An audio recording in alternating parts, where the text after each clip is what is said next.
Buletin Dakwah Kafah nomor 208, 25 Muharram 1443 Hijriah atau 3 September 2021 Masehi.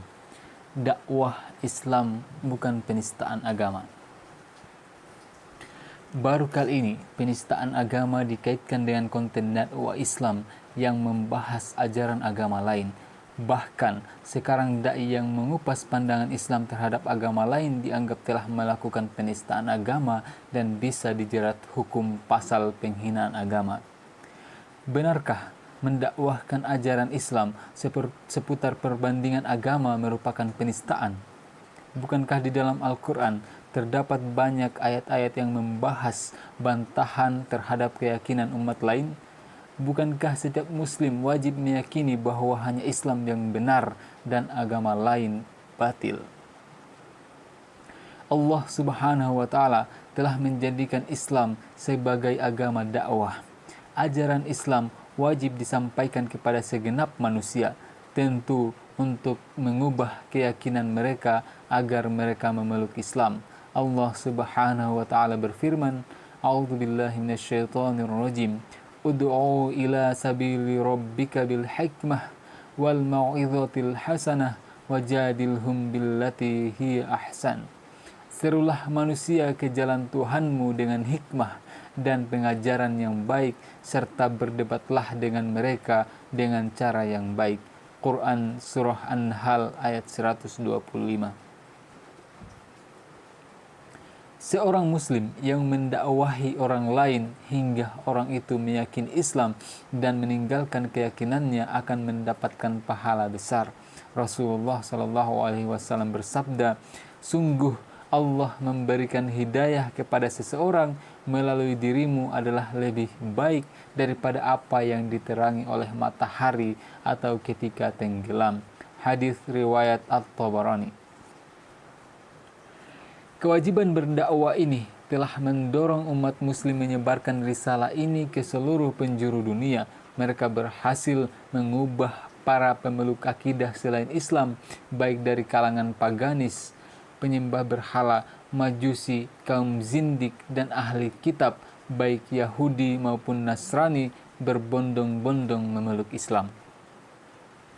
Sikap muslim terhadap pemeluk agama dan akidah lain adalah menyeru mereka untuk masuk Islam, membongkar keyakinan dan ajaran mereka, sekaligus menyampaikan kebenaran dan kemuliaan ajaran Islam, bukan justru mengembangkan paham pluralisme seperti yang belakangan ini sering terjadi.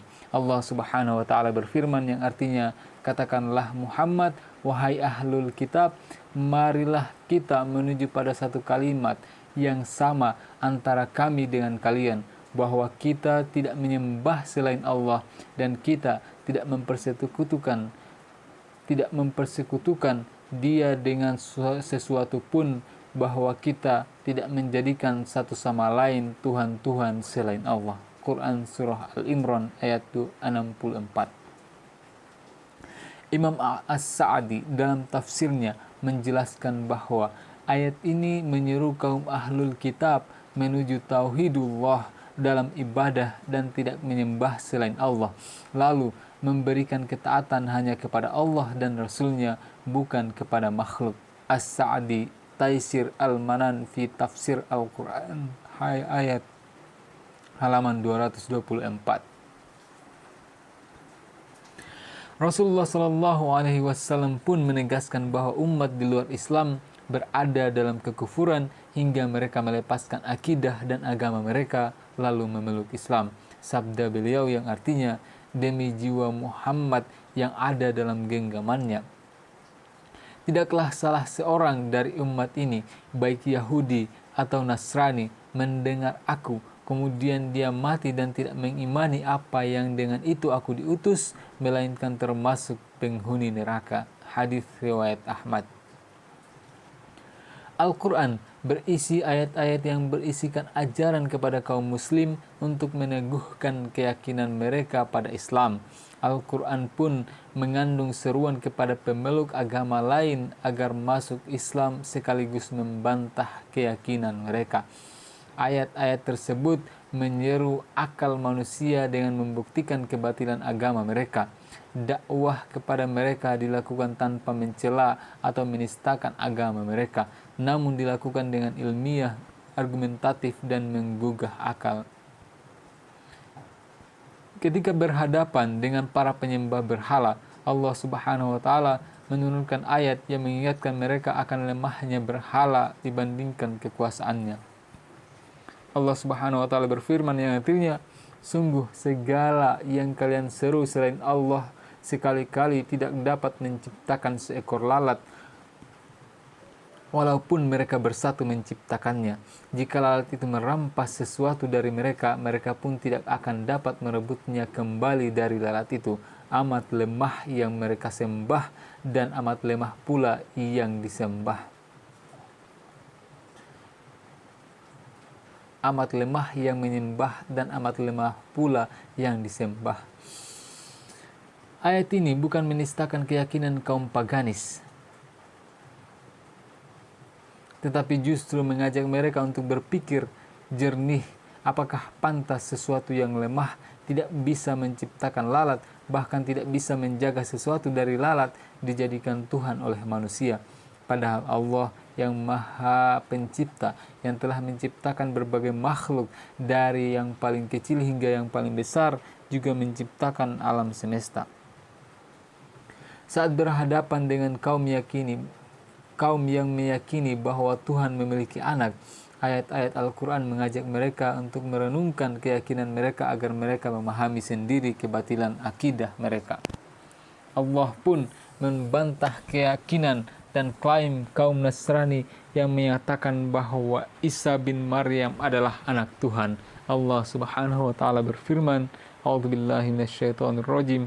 Laqad kafaral ladzina qalu innallaha huwal masih ibnu Maryam wa qala al-masihu ya bani Israila a'budullaha rabbi wa rabbakum. Sungguh telah kafirlah orang-orang yang berkata Allah ialah Al-Masih putra Maryam, padahal Al-Masih sendiri berkata, hai Bani Israel, sembahlah Allah Tuhanku dan Tuhan kalian. Al-Quran Surah Al-Ma'idah ayat 72.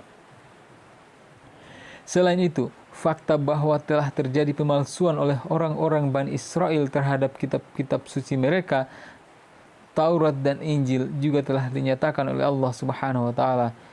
Allah Subhanahu wa taala berfirman yang artinya, celakalah orang-orang yang menulis kitab dengan tangan mereka sendiri, kemudian berkata ini dari Allah dengan maksud untuk menjualnya dengan harga murah. Quran Surah Al-Baqarah ayat 79. Apa yang disampaikan Al-Quran tentang pemalsuan ayat-ayat yang tercantum dalam kitab-kitab kaum Yahudi dan Nasrani adalah fakta, bukan penistaan. Belakangan pada tahun 1994 di San Francisco, Amerika Serikat, terbit buku yang berjudul The Five Gospel, What Did Jesus Really Say? Buku ini adalah hasil seminar 76 orang pakar dari berbagai disiplin ilmu yang meneliti keautentikan Injil. Mereka mendapati bahwa 82% isi kandungan Injil sesungguhnya bukan berasal dari Yesus. Temuan ini menguatkan firman Allah Subhanahu wa taala bahwa telah terjadi perubahan ayat dalam kitab-kitab suci terdahulu. Karena itu, kaum kufar merupakan salah satu perintah Allah Subhanahu wa taala. Karena itu, mendakwahi kaum kufar merupakan salah satu perintah Allah yang agung. Kaum muslim telah diwajibkan untuk menyampaikan dakwah Islam kepada seluruh umat manusia. Tentu harus dibedakan menyampaikan kebenaran Islam dengan Tentu harus dibedakan menyampaikan kebenaran Islam kepada umat di luar Islam dengan menistakan agama atau keyakinan mereka. Menista agama umat lain adalah haram. Allah Subhanahu wa taala berfirman yang artinya, janganlah kalian memaki sesembahan yang mereka sembah selain Allah